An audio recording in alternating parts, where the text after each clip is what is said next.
After George Washington and the Continental Army lost their battles to the British on the island of Long Island in New York, they retreated to Manhattan, to New York City proper, across the East River. They escaped in the dark overnight and got most of the army out pretty safely, which was pretty amazing at the time. But it was a clear victory for the British. And while the Americans had been allowed to escape at night, they still started to have a run of successes. Pretty quickly, Washington realized he needed to abandon New York. So after losing the Battle of Long Island, Washington realizes he needed to abandon New York.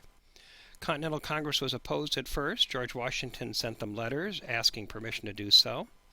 And they argued for a while and didn't give him clear orders right away. But finally in mid-September he received orders from the Continental Congress that were unclear, but they said that he should allow no damage to be done to the city of New York. So in mid-September, about 16 days after the Battle of Long Island, Washington began the retreat from the city of New York and Manhattan. As he moved away, the British followed him, and the first battle that we're going to talk briefly about was called the Battle of Harlem Heights. They fought for a bit, and then both sides broke off fighting in order to fortify their positions for the rest of the day and overnight. And as Washington watched from the other side of the lines, a large fire broke out in lower Manhattan. More than 500 buildings were destroyed in the city. And at first, Patriot sympathizers, that is, people that were in support of the revolution, were suspected of arson, which is setting the fires. There is no evidence to ever prove that. There is an odd story about a famous spy, though he was not very good, that happened about this time too. His name was Nathan Hale. He was chosen and volunteered for a mission to go behind enemy lines and try to figure out what was going on there. George Washington relied a lot on intelligence gotten this way. But he was pretty quickly captured on Long Island because he wasn't very good at it. And he was hanged on September 22nd. His final words, though, have been words that have been remembered. "I only regret I have but one life to lose for my country." Nathan Hale. So the British forces tried to get behind Washington by landing to the north of him. You may remember this map we looked at in the lesson the other day of the retreat from New York and Long Island. Just to reacquaint you, this is New York down here and Long Island across the East River from there. Washington is retreating as he goes north this way. And so you can see the British could come around in their ships and land troops along the way here. And that's what they attempt to do. But it's not perfect terrain for that, and there's not a lot of great places to land. And so they retreat. Harlem Heights is down in this area. They tried to land troops above them, and that didn't work per se. And so Washington had to continue to retreat further north as he went with his forces. Then comes the Battle of White Plains. The Continental Army decided to try to hold the high ground on a hill called Chatterton Hill. The British came on, and they charged uphill several times, and they were repulsed by the Americans. But eventually they sent their cavalry, their soldiers on horses, and they broke through the rebel line. And they would have been able to do a lot of damage to Washington's army at this point. But along came some pretty bad weather, some storms that really prevented further attacks. And so the Americans were able to retreat. In truth, George Washington had a lot of luck going his way as well, and this was one of those cases. Here's an old map drawn of the Battle of White Plains. You can see White Plains here. You can see the British are in red, and they're moving up the hill to attack. And the blue forces are here. And this is just the way the troops were set up. This 28th day of October 1776, which is listed down here.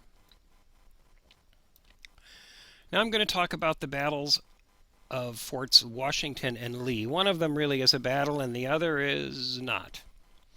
Fort Washington and Fort Lee had been built on either side of the Hudson River to prevent the British Navy from coming up the Hudson River. In addition to these forts that had been placed on either side, and they had placed artillery in there to try to bombard the ships that tried to come through, they had also sunk ships in the area to narrow the channel so that British ships would have to sail closer to these fortifications. If you're going to look at the map here, this is Fort Washington on this high point here and Fort Lee on the other side of the Hudson River over here.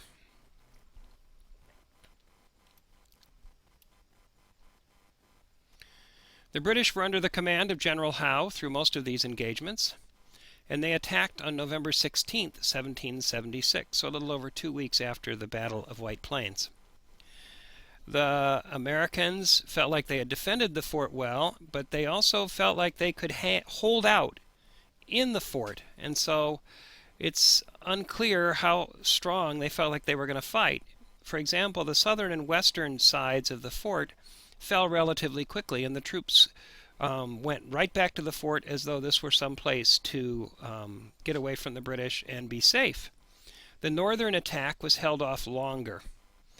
Until Hessian troops commanded by Johann Rall, a name that will come up later in December of this year, made the attack. So the fort was now surrounded from land and sea, and Robert Magaw, who was the fort commander, was given the opportunity to surrender, and he did so fairly quickly, even though a messenger had just gotten through from Washington saying, try to hold out until the end of the day. The thinking is he was going to try to get those troops out by pulling them across the river to where he was. George Washington was on the other side of the East River.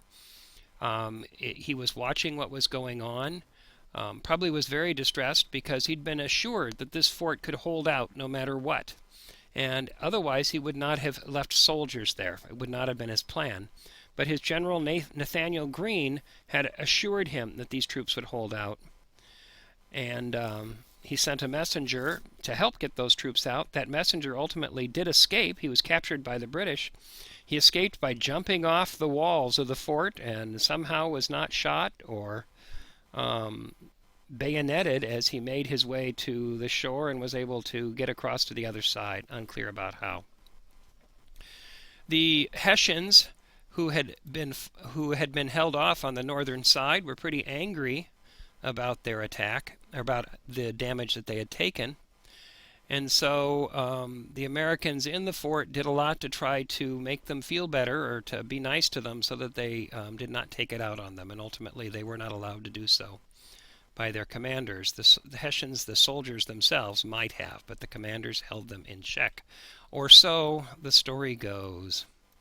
The toll of this battle on the American side, there were 59 killed, 96 wounded, 2,838 surrendered. And this to me is probably the most significant figure. Not that people dying isn't significant. The army was not that large at this time. George Washington's army is 5,000, somewhere in that range. So if you surrender almost 3,000 of your soldiers, then your troops, your army is being depleted. Only 800 survived their captivity with the British, and those were released in a prisoner exchange about a year and a half later. On the British side, actually more men died, probably Hessians. 84 were killed and 374 were wounded, but they did capture supplies at the fort. 3 days later, they came to attack Fort Lee. Excuse me. In that time, Fort Lee was abandoned, and Washington continues a long and uncomfortable retreat, during which his army continues to be greatly diminished. That is, they get smaller and smaller as they go,